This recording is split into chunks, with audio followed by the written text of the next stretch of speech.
Francia anunció que reconocerá a Palestina como un Estado en septiembre y Reino Unido dijo que también lo haría si Israel no toma pasos para solucionar la crisis en Gaza, como pactar un cese al fuego y permitir el ingreso de ayuda humanitaria que sea suficiente. Hasta el momento, casi todos los países del mundo reconocen a Palestina como un Estado. La excepción son Estados Unidos, gran parte de los países europeos, Canadá, Australia, Japón y, por supuesto, Israel. Y ha sido Washington el que se ha opuesto con su poder de veto en el Consejo de Seguridad a que Naciones Unidas reconozca a Palestina como un Estado miembro. A todo esto se suma que dos ONGs israelíes llaman genocidio a lo que Israel está cometiendo en el enclave palestino. Llegó entonces la hora de que se reconozca a Palestina como un Estado y la guerra estaba poniendo más presión sobre Israel. Es lo que discutimos en el debate de hoy en France 24. Yo soy María Clara Calle y hoy me acompañan Damián Sichero, analista internacional y profesor universitario desde Buenos Aires. Y en Ciudad del Cabo, en Sudáfrica, está Javier Abu Eid, politólogo y ex asesor del Departamento de Negociaciones de la Organización para la Liberación Palestina. Un placer volver a compartir este espacio con ustedes dos y con toda nuestra audiencia. Bienvenidos a nuestros nuevos televidentes, oyentes y también a los de vieja data. Nos pueden seguir en redes sociales como @France24-ES y escucharnos a través de Apple Podcasts, Spotify, Deezer y TuneIn. Damián Sichero, comienzo con usted. ¿Cambia en algo el anuncio de reconocimiento de un Estado palestino por parte de Francia y Reino Unido? Hola, buenas tardes. Bueno, antes que nada, gracias por la invitación, es un placer. Yo creo que cambia en cuanto a que dos potencias mundiales, dos potencias del Consejo de Seguridad con poder de veto, van a cambiar su punto de vista histórico y en eso también, de alguna manera, van a impulsar lo que es esta idea de crear el Estado palestino. El problema, como recién mencionó usted muy bien, es que Estados Unidos, mientras que se oponga y siga teniendo su poder de veto, esto no va a cambiar a corto plazo. Yo creo que es interesante también destacar que probablemente la decisión de Francia y el Reino Unido también derive de lo que es su actual conflicto con Estados Unidos, ¿no? Las tensiones entre Estados Unidos y el Reino Unido y Francia, dentro de la OTAN, dentro de Europa, de alguna manera ha hecho que se quiebre esta coalición que había en cuanto a cómo apoyar a Israel, y también lo estamos viendo, digamos, en este segmento. Eh, de vuelta, probablemente la mayoría de los países europeos, viendo lo que hacen el Reino Unido y Francia, se van a alinear detrás de ellos, pero a nivel internacional, si Estados Unidos continúa oponiendo, es muy difícil que haya un cambio.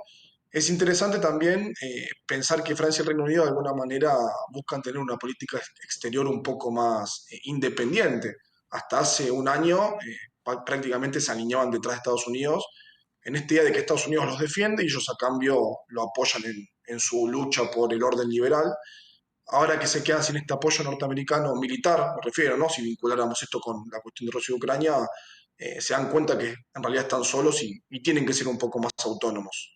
Y aquí simplemente contextualizar cómo es ese proceso de reconocimiento ante la ONU. Normalmente la solicitud la recibe el secretario general de Naciones Unidas, quien le pasa la decisión o el debate al Consejo de Seguridad. Allí se necesitan 9 de los 15 votos y ningún veto, que es el que tienen los 5 países que son miembros permanentes del Consejo de Seguridad. Una vez el Consejo de Seguridad toma su decisión, en caso tal de dar luz verde con esos 9 votos y ningún veto, pasa la decisión a la Asamblea General de Naciones Unidas, donde se necesitan 2/3 de la votación. Allí en el Consejo de Seguridad es donde Estados Unidos usó su poder de veto en abril del 2024, sepultando la posibilidad en ese momento de que Palestina fuera reconocido como un Estado miembro de Naciones Unidas. Javier Abu, también usted bienvenido. ¿Cree que esta situación, la que se vivió el año pasado, puede cambiar ahora con el reconocimiento o el anuncio de reconocimiento por parte de Francia y Reino Unido? Muchas gracias por la invitación. Solamente hacer una importante corrección. El Consejo de Seguridad de Naciones Unidas no es quien legitima o no el reconocimiento de un Estado. Lo que hace el Consejo de Seguridad de Naciones Unidas es legitimar que ese Estado pueda ser miembro pleno de Naciones Unidas. Y es algo extremadamente relevante por cuanto, por ejemplo, uno de los elementos que más se compara con la situación de Palestina hoy en día, que es el caso de Sudáfrica. Mucho se habla, por ejemplo, de que Sudáfrica fue expulsada de Naciones Unidas en el tiempo del apartheid, pero en realidad también hubo un veto norteamericano y británico en contra de que ello suceda. Lo que sí sucedió es que la Asamblea General de Naciones Unidas apoyó que se le quite su asiento en la Asamblea a Sudáfrica. Es importante generar eso por cuanto el reconocimiento del Estado palestino es un reconocimiento bilateral que hace cada Estado, además de una serie de organizaciones multilaterales como la Unión Africana, la Liga Árabe, por ejemplo, o la Organización de la Conferencia Islámica, que todos reconocen al Estado de Palestina, incluso el grupo del G77. Es un elemento muy importante lo que usted plantea, por cuanto tanto Gran Bretaña como Francia habían constantemente no habían querido llevar a cabo acciones concretas. Habían siempre llamado a que haya un retorno a las negociaciones. Y acá lo que queda de manifiesto es que en Israel, como parte de un consenso, ya no ni siquiera gobierno de Netanyahu. Hace unos días, hubo un voto en el Parlamento israelí para votar por la anexión de Cisjordania, que solamente hubo 13 votos en contra de ello. Por ende, acá ya se ve de que no existe una contraparte israelí con la cual se pueda negociar, y eso ha forzado a que países como Estados Unidos, Francia y Gran Bretaña lleven a cabo este anuncio, considerando lo último que me gustaría decir de que, como bien dijo el panelista anterior, en muchos de estos países y la Unión Europea en general siempre avanzaba detrás de los Estados Unidos. Hoy en día, esa alianza transatlántica, como se ha visto en los últimos días, también ha tenido ciertos problemas. Y la Unión Europea, su Comisión Europea, se ve extremadamente débil frente a los Estados Unidos. Por ende, eso también lleva a que una serie de países, en este caso Francia, España con anterioridad, decidan tomar acción por sí mismos. Usted dice algo que tiene toda la razón. No es lo mismo hablar de que un Estado sea considerado como miembro pleno de Naciones Unidas, que es precisamente el proceso que pasa por el Consejo de Seguridad y la Asamblea General, a un reconocimiento bilateral de un país como un Estado. Javier, teniendo en cuenta esa diferencia que usted hace, ¿cambia en algo el anuncio por parte de Francia y de Reino Unido? Y sobre todo una pregunta, y es, si la mayor parte del planeta sí reconoce a Palestina como un Estado, ¿por qué esto en la práctica no cambia? Bueno, en la práctica han habido una serie de cosas que han cambiado, incluido la membresía de Palestina en una serie de instituciones internacionales. Es por eso, por ejemplo, que Benjamín Netanyahu, el primer ministro de Israel, y su ex ministro de Defensa, Yoav Gallant, hoy día son buscados por la justicia internacional, por la Corte Penal Internacional, debido a la membresía de Palestina en el Estatuto de Roma y en la Corte Penal Internacional. Eso es un elemento extremadamente importante. Por ende, el reconocimiento no es tan simbólico como alguna gente quiere decir, quiere plantear. Pero también es importante señalar de que en este momento la prioridad debe ser detener el genocidio que se está llevando en Gaza, detener la hambruna que se está llevando en Gaza por parte de la ocupación israelí. Y eso no se va a llevar a cabo solamente con el reconocimiento. Y yo soy de los que opina que el reconocimiento es un paso esencial, importante, pero muy básico. Ese reconocimiento se podría haber realizado hace años, no necesariamente ahora. Uno no va a detener el genocidio con un reconocimiento. Y por ende creo que es importante dejar de manifiesto que si es que estos reconocimientos no son acompañados de otra clase de acciones, acciones concretas, incluyendo sanciones, la situación que estamos viendo hoy en día no se va a detener. Usted dice que el reconocimiento no es suficiente y se necesitan otra clase de acciones. Damián, ¿qué responde usted al respecto? Bueno, estoy de acuerdo con eso, ¿no? A mí siempre me interesa destacar que el mundo en el que vivimos, este famoso mundo anárquico, donde no tenemos una policía mundial, no hay un, digamos, un gobierno mundial que se encargue de dirimir los conflictos, termina derivando en que las cuestiones más tensas se resuelven por cuestión de cómo participan las potencias. Entonces, aunque más de 140 países tienen vínculos bilaterales con el Estado de Palestina, mientras las potencias no estén de acuerdo en que este Estado exista, se dificulta cualquier tipo de acción a la hora de resolver la creación de dos estados o a la hora de resolver las tensiones en esa región. Obviamente me refiero a Estados Unidos. Mientras Estados Unidos se siga oponiendo a que el Estado de Palestina realmente tenga algún tipo de influencia internacional, el Estado de Palestina no lo va a tener, porque es Estados Unidos como potencia quien decide quién participa y quién no participa del juego. Lo interesante de todo esto es que Estados Unidos en realidad no tiene intereses estratégicos en la región de Medio Oriente en general, pero de Gaza en particular. Esto es una alianza ideológica donde Israel de alguna manera termina influyendo en las decisiones de política exterior norteamericanas, pero ya Estados Unidos allí casi no tiene nada que hacer. Un pequeño dato, Estados Unidos importa el 40% de su petróleo, de ese 40%, más del 60% viene de México y de Canadá. Quiero decir, incluso ni la cantidad de petróleo que importaba ante Medio Oriente lo hace meterse en esa región.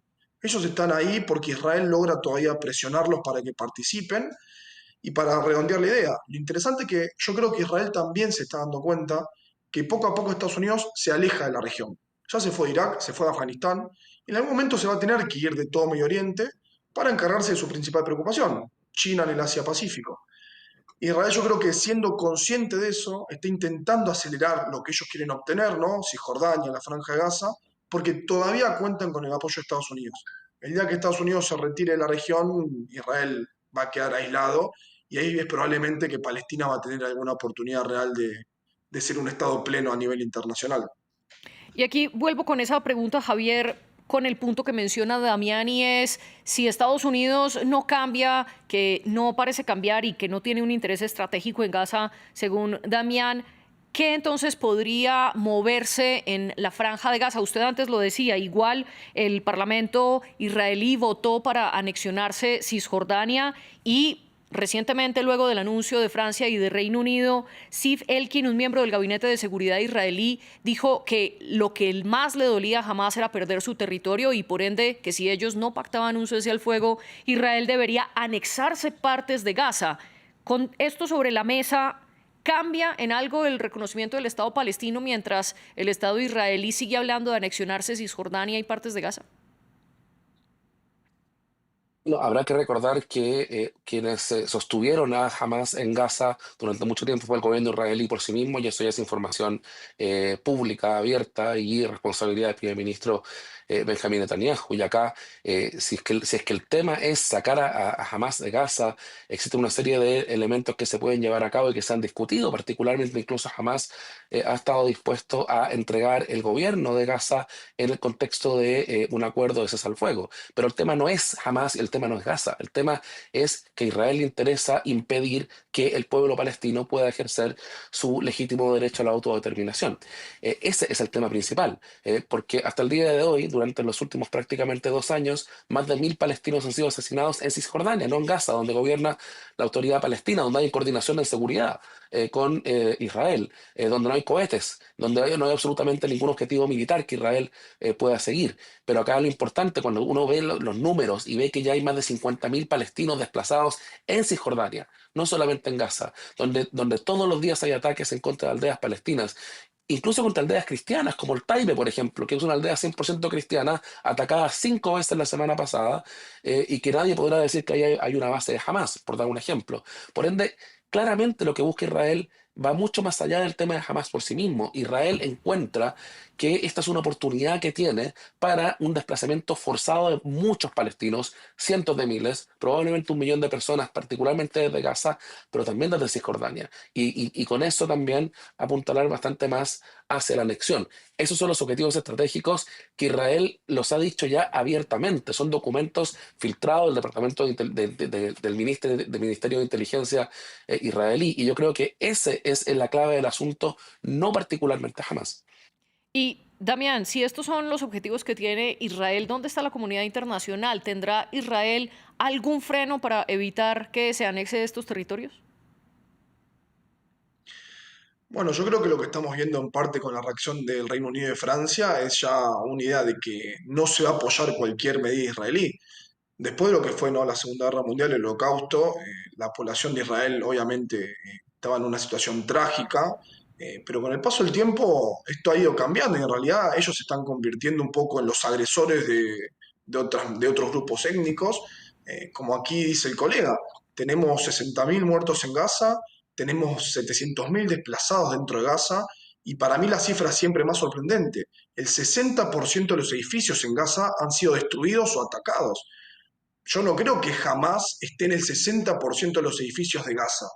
Quiero decir, se están tomando medidas específicamente para afectar a la población. Ni hablar de que no se deja que ingresen la ayuda humanitaria, los alimentos, las medicinas. Eh, Israel tiene un plan muy claro, de vuelta lo voy a combinar con lo que dije antes. Israel sabe que Estados Unidos se va a retirar, por lo tanto están acelerando su proceso estratégico para sentirse más seguros, y ese proceso incluye quedarse con la Franja de Gaza y Cisjordania y expulsar a la mayor cantidad de palestinos de la región. El problema es que Mientras que las potencias no se pongan de acuerdo en sancionar a Israel, Israel va a tener vía libre. Hay que ver Estados Unidos cómo termina reaccionando. En realidad Estados Unidos durante el gobierno de Barack Obama y Joe Biden resistió bastante la presión de Israel y el de Trump terminó cediendo con ese famoso ataque a Irán, pero también, digamos, trata de bajarle un poco la línea de lo que tienen que hacer. Yo no creo que ellos puedan salirse con las manos limpias de esta situación sin sufrir ninguna consecuencia, pero al final del día también hay que recordar que para los estados lo más importante es sobrevivir y si Israel considera que estas medidas aseguran su supervivencia, es muy difícil lograr ponerles un freno. Y quiero preguntarle, Javier, concretamente sobre el anuncio de Reino Unido, porque a diferencia del de Francia, no lo da por cierto, no lo da por sentado. Es decir, no es que Londres sí o sí vaya a reconocer el Estado palestino, sino que lo hará si Israel no cumple unas ciertas condiciones que le está exigiendo el gobierno británico. Y también hay otra postura detrás y es la histórica. Reino Unido, desde finales de los 40, votó en contra de la partición de los dos territorios, de los palestinos y del Estado judío, y además en abril del 2024, en esa votación del Consejo de Seguridad, se abstuvo de votar a favor de que Palestina fuera un Estado miembro pleno de Naciones Unidas. Ahora cambia su discurso y dice que está dispuesto a reconocer a Palestina como un Estado. ¿Cómo entender, Javier, este giro discursivo? Hay más de una dinámica, lo que usted dice es muy correcto. Lo primero son los millones de personas que han salido a las calles constantemente en Gran Bretaña y particularmente en Londres, pidiendo que se tomen acciones concretas. Ha habido, por ejemplo, en las últimas horas una carta de más de 250 parlamentarios británicos exigiendo al primer ministro que tome la decisión de reconocer el Estado palestino. También está el tema histórico, que es una realidad.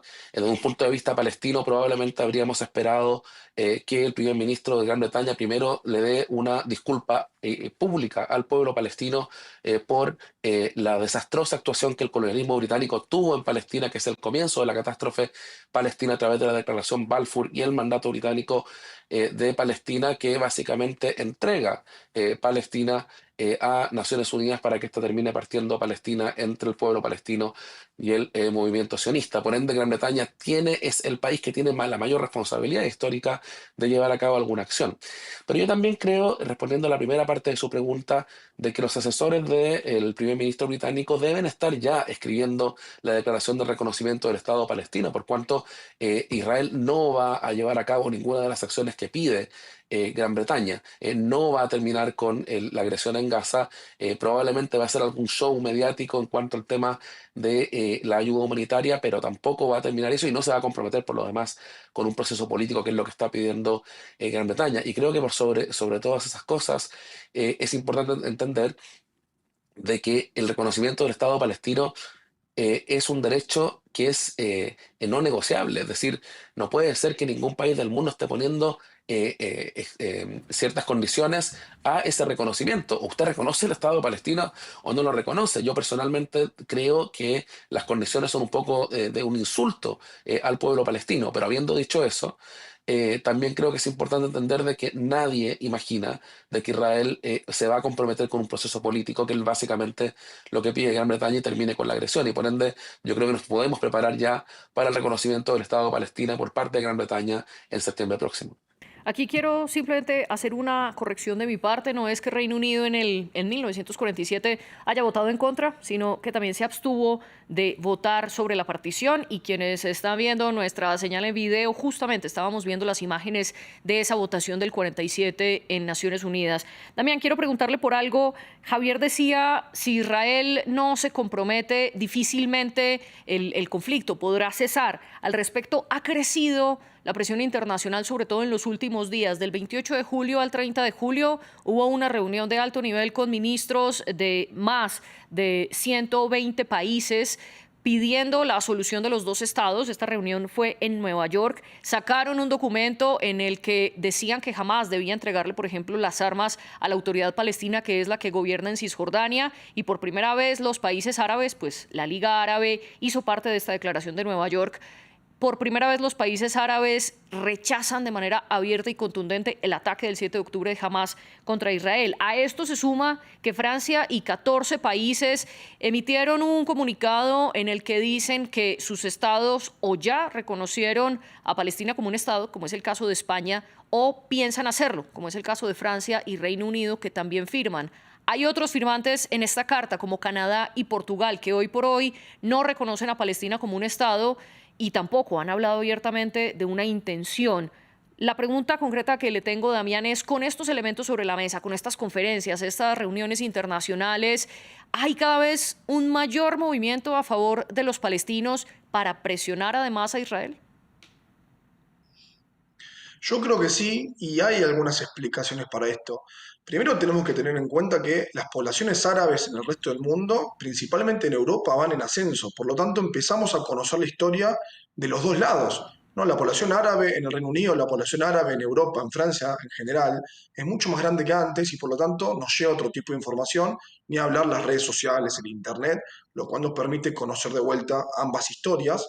Y esto se suma que yo creo que la mayoría de los países del mundo, en particular las democracias, se están dando cuenta que Israel es una democracia, pero no tan impoluta como se creía antes. Ya no es ninguna novedad que Netanyahu está estirando la guerra lo que más puede para no ser juzgado él por sus actos de corrupción. No nos olvidemos la reforma judicial que Netanyahu impulsó en 2022 y que en 2024 la Corte Suprema terminó rechazando en Israel. Quiero decir, son pequeñas cosas que le hacen dar a la comunidad internacional cuenta de que quizás Israel, con una bandera de la defensa de la democracia y el orden liberal, abajo tiene otros intereses ocultos y eso es lo que le termina sacando legitimidad a su reclamo. Nadie va a poner en tela de juicio que los rehenes de Israel tienen que ser liberados, nadie va a poner en tela de juicio que Israel tiene derecho a defenderse, pero una cosa es defenderse y otra cosa es sobrepasarse sobre esos límites. A medida que la comunidad internacional se da cuenta de que esto está sucediendo, le empiezan a quitar su apoyo.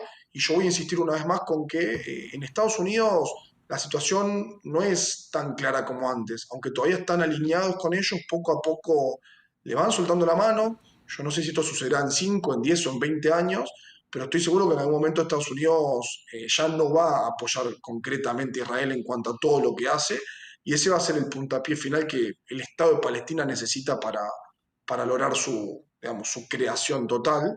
El problema es que mientras tanto miles o millones de personas sufren por la inoperancia de los estados a nivel internacional, aunque para redondear la idea, insisto, ¿no? Sin este gobierno mundial que no existe es muy difícil poder coordinar intereses y medidas en conjunto.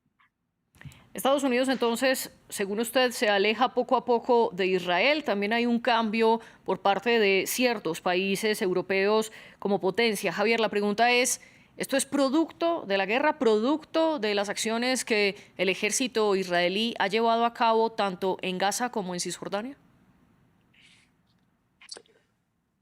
Personalmente creo que es una combinación de elementos.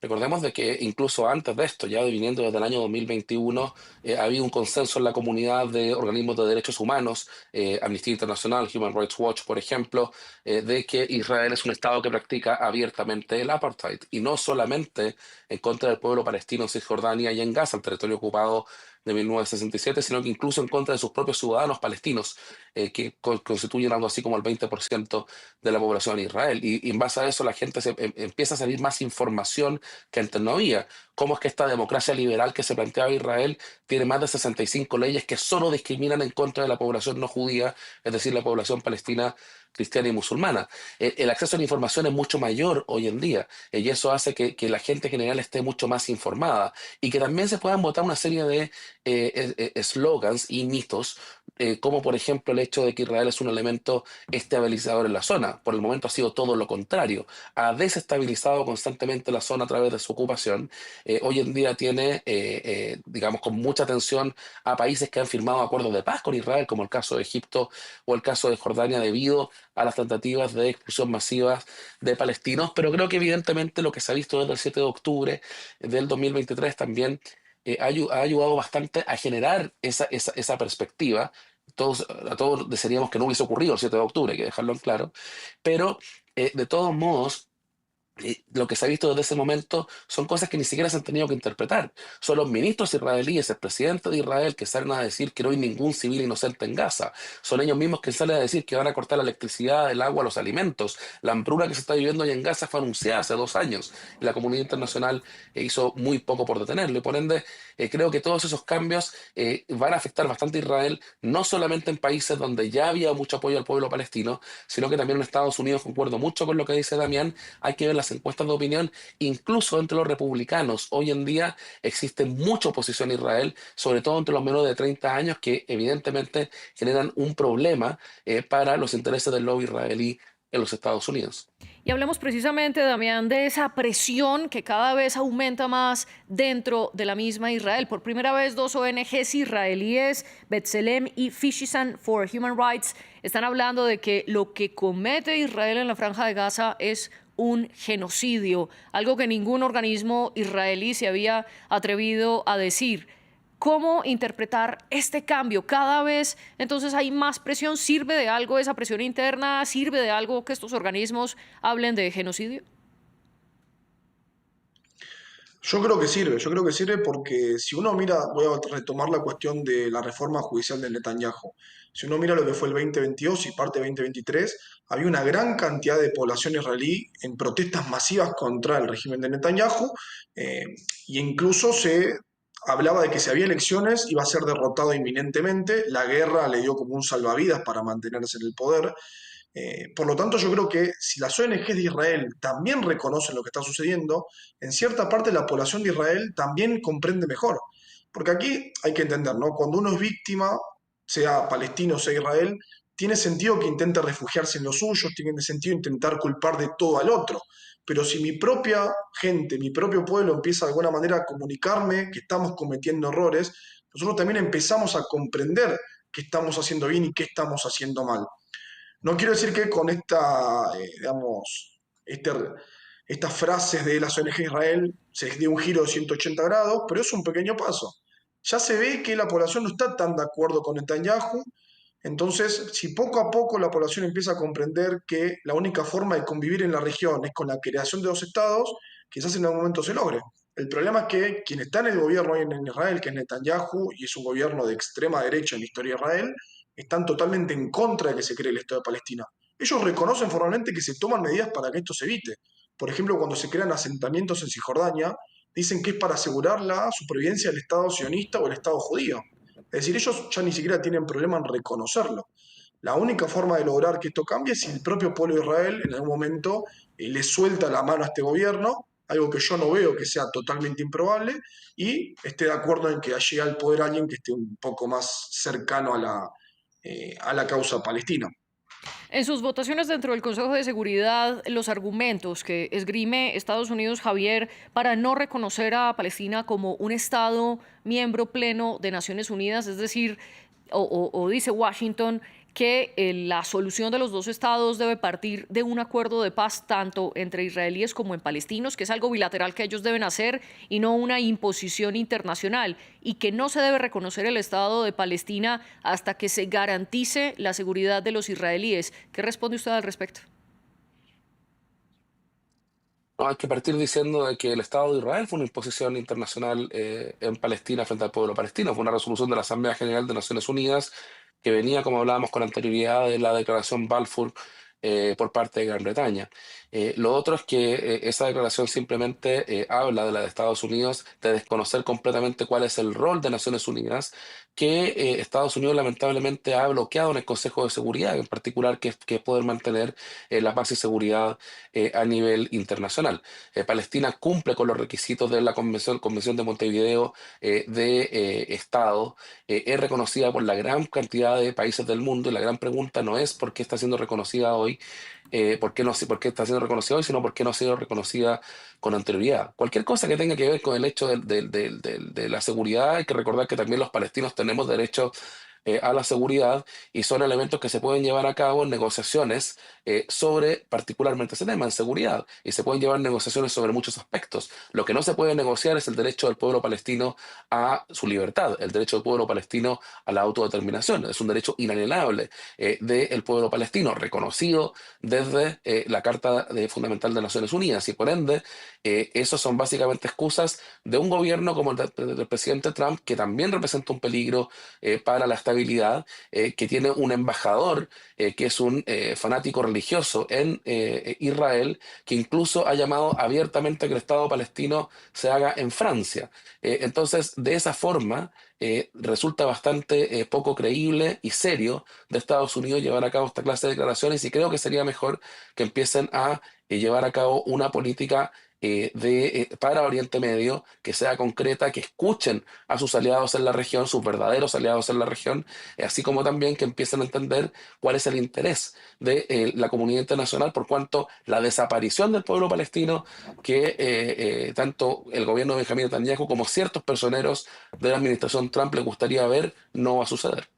Ustedes han puesto sobre la mesa a lo largo de esta conversación varios elementos para salir de la crisis que ocurre en la Franja de Gaza. Hablan de una política por el Medio Oriente, dicen que el reconocimiento del Estado palestino ayuda, pero es insuficiente. También hablan de las posibles sanciones por parte de la comunidad internacional en contra de Israel, y que tanto la presión interna como externa ayuda un poco a poner límites a las acciones del ejército israelí. Damián, concretamente, ¿qué se necesita para que cese este conflicto? Un conflicto que además también viene aumentando drásticamente los niveles de hambre, por ejemplo, en la Franja de Gaza. Para nuestra audiencia, los invito a que vean nuestro episodio anterior sobre cuál era esa situación de lo que el IPC reconoce como una hambruna en proceso, con 2 de los 3 criterios ya cumplidos para poder declarar la hambruna en el enclave palestino. Siendo esta la situación humanitaria, Damián, ¿qué se necesita concretamente para revertirla y poder ayudar a los palestinos?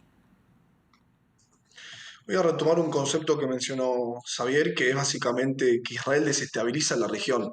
El problema es que Israel, al invadir otras regiones como Cisjordania, como la Franja de Gaza, tener armas nucleares, ¿no? El único país con armas nucleares es Medio Oriente, lo cual genera un temor en otros actores como Irán. Un montón de medidas que toman de forma violenta terminan desestabilizando la región. Y eso es lo que termina al mismo tiempo generando este odio o contraodio contra Israel por ocupar esa parte del Medio Oriente. Eh, por eso yo creo que la forma de resolver esto es poniendo un límite a las acciones de Israel, ¿no? La construcción indiscriminada de asentamientos en Cisjordania, la cuestión de cómo están generando un genocidio en la Franja de Gaza. Si nosotros lográramos de alguna manera presionar a Israel para que tuviese muchas de sus acciones desestabilizadoras, seguramente lograríamos que el resto de los países de la región tuvieran un mejor vínculo con Israel. No hay que olvidar que Arabia Saudita estuvo a punto de reconocer a Israel como un Estado en la región. Es decir, los estados árabes no están totalmente en contra de que Israel ocupe el lugar que ocupa. El problema es cuando esto escala a niveles de violencia, donde obviamente ellos terminan apoyando la causa de sus pares, que es la comunidad árabe o barra de musulmana. Por eso voy a insistir una vez más con que si las potencias lograsen ponerse de acuerdo en cómo contener Israel, en cómo lograr que deje de desestabilizar la región, probablemente podríamos llegar a esta idea de la creación de 2 estados, algo que mientras que Netanyahu siga en el poder es imposible. Usted mencionaba el intento de Arabia Saudita e Israel de restablecer sus relaciones diplomáticas. Al respecto, en la declaración de Nueva York de esta semana, la Liga Árabe dice que se necesita una plena integración regional y habla de coexistencia pacífica y cooperación entre todos los estados de la región, pero siguen sin hablar de un restablecimiento de la diplomacia entre los países, algo que sigue estancado desde ese ataque del 7 de octubre del 2023. Usted mencionaba, Damián, en que hay que ponerle límites a las acciones de Israel. Xavier, ¿cómo hacerlo? No, existen varios ejemplos en la historia de la región. Cuando fue la agresión tripartita por parte de Israel, Francia y Gran Bretaña en contra de Egipto en 1956, debido a la nacionalización del canal de Suez por parte del presidente Jamal Abdel Nasser, fue un llamado telefónico del presidente de los Estados Unidos que hizo que todos se retirasen. Hay países que tienen la posibilidad de llevar a cabo esto. Yo creo que Damián ha puesto un punto sobre la mesa más de una vez y tiene mucha razón. Estados Unidos no está convencido de esto, no está llevando por ahora ese poder. A lo mejor alguien podrá convencer al presidente Donald Trump de que si realmente quiere ganar merecer y ganar el Premio Nobel de la Paz, pues tiene la posibilidad a través del teléfono de hacer que se detenga esto. Pero hasta el momento no ha querido llevarlo a cabo. Y por ende, se tiene que generar una situación en la cual para Israel, si es que Estados Unidos no quiere tomar esta acción directa como el principal financista de este genocidio, es importante entonces de que el resto de la comunidad internacional genere dinámicas que hagan que mantener el status quo de este momento le cueste a Israel más que detenerlo. Y en eso se pueden hacer muchas cosas. La Unión Europea, por ejemplo, es el principal socio comercial de Israel, que hasta el momento no ha querido tomar a cabo ninguna acción. Existen muchos otros socios de Israel en Latinoamérica, en África, que no están muy contentos con lo que está pasando en Palestina y sobre todo con el hecho Sí. que hay que dejarlo de manifiesto de que acá no es que hay un gobierno israelí planteando una solución política. Israel lo que está diciendo es, no queremos ni dos estados, ni un estado, queremos todo el territorio solo para nosotros. Damián, para concluir muy rápidamente, ¿no hay entonces una solución a la mano si Estados Unidos no cambia su postura? Lamentablemente no hay una solución a la mano. El mundo, de vuelta, insisto, es anárquico, las potencias son las que imponen la regla de juego y mientras que Estados Unidos no tenga intención de resolver el conflicto, el resto de los países, el mío Argentina, por ejemplo, podemos hacer poco y nada para que esto cambie. Algunos actores como la Unión Europea quizás tengan alguna herramienta más, pero aquí lo principal es convencer a Washington de que la solución de dos estados es la única forma de llevar la paz a la región.